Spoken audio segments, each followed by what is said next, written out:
momentos quiero compartirles una parte que forma en mi vida un pilar fundamental. Desde hace tiempo quería contarles referente a estos temas.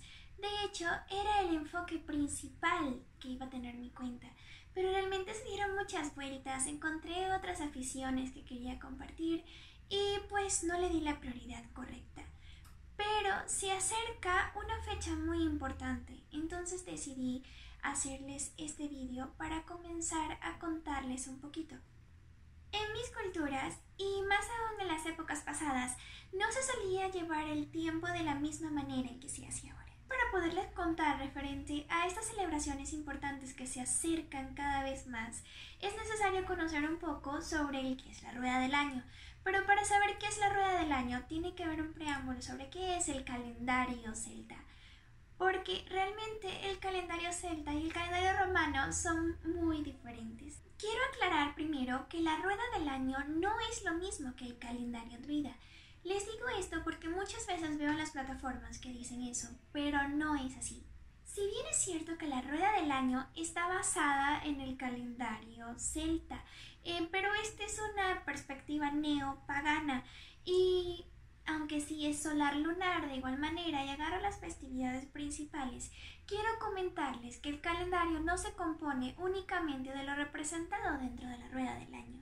De igual manera se debería considerar que en realidad no está basado únicamente en el caso de las culturas celtas druídicas. Hago énfasis en celtas druídicos porque en realidad hay otras perspectivas celtas que no suelen ser muy mencionadas y que empiezo a creer que son las primeras que van a pasar al olvido, y eso no me parece muy bueno.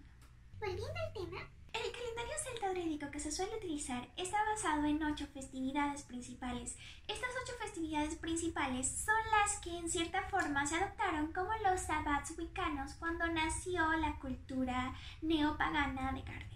El calendario celta estaba enfocado a las lunaciones para el ciclo agrícola, es decir, que la posición astronómica exacta del Sol no era tan prioritaria. Todos los meses comienzan en luna llena, por lo tanto, cuando viene siendo el fin de año usual en la cultura celta, en realidad este se da en las 3 noches de Samonio, no en la fecha usual crística. Es decir, que Año Nuevo se daba entre las 3 noches de Samonio y también donde la luna llena más cercana estuviera entre el equinoccio de otoño y el equinoccio de invierno. Las lunas llenas marcan el punto medio entre cada cuarto del año, esto dividido entre los solsticios y los equinoccios. Estos mismos son los que determinaban las festividades durante las cuales se celebran las festividades lunares. Es decir, que aunque no es un calendario enfocado en una prioritaria hacia el sol, en realidad sí influían en las fechas, entonces es por eso que se dice que es un calendario solar lunar y no netamente lunar. Y aquí es donde se pone interesante. Existen 2 periodos, el periodo oscuro y el periodo lumínico. Hay que acotar que no tiene nada que ver con la luz y oscuridad presentada en la cristiandad.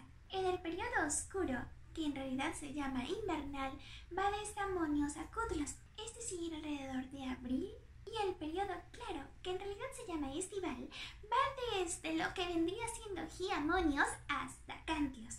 Giamonios es como por principios de mayo y Cántilos es el final de octubre. Esa festividad a la que todos le dicen Halloween, pues por ahí va el asunto. Pero entonces ahí podemos percibir una diferencia muy notable con los romanos. Mientras que los romanos contaban según el número de días, los celtas lo hacían según el número de noches. Y también los meses comenzaban con la luna llena, como ya les comenté, y el cambio de fecha es la puesta del sol. Es por eso que suele ser muy complejo encontrar una correspondencia regular entre el calendario celta y el nuestro actual.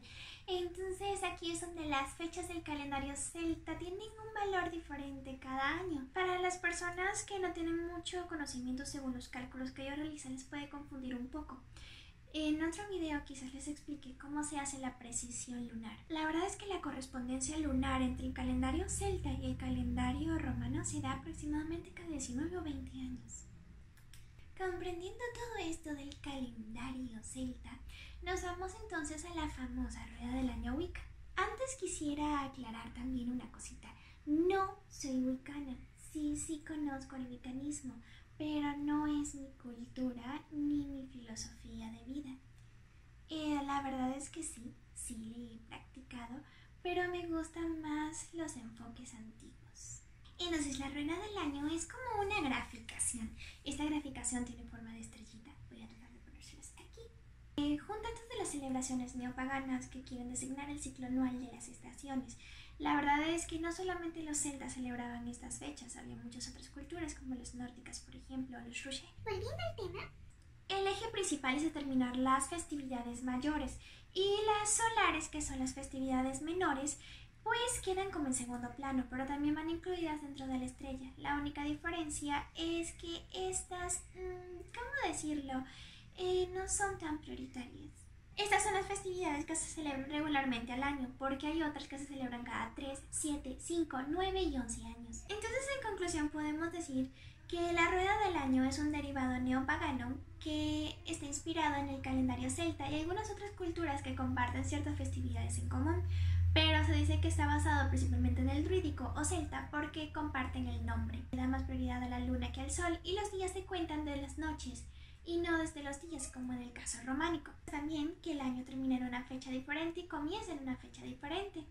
Tiene 4 pilares principales, que son los sabbats mayores para las celebraciones, pero sus pilares menores, a pesar de que no son tan importantes en el sentido cultural, son fundamentales para los cálculos de las fechas.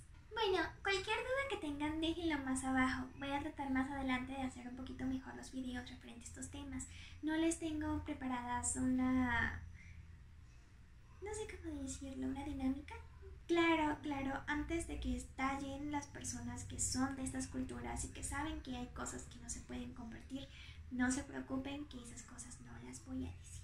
Igualmente en mi blog anterior, que ya no estoy publicando en él, hay bastante referente a Ostara y si logro tener mi página web pronto, si ya tengo el hosting y todo este asunto, pero la estoy diseñando y eso, intentaré colocarles ahí los ritos y las costumbres porque realmente es algo lindo de compartir porque así todos podemos formar una comunidad más grande. E igualmente, si estos no son tus credos, es bueno que lo conozcas porque es cultura general y hay personas que sí son parte de eso. Y aunque tú no creas en ello o eso no forme parte de tu vida, es bueno ayudar a preservar porque es lo más lindo de la historia humana, lo que los hace ser quienes son. Creo que eso es todo entonces, así que solamente nos queda decir, proyecte.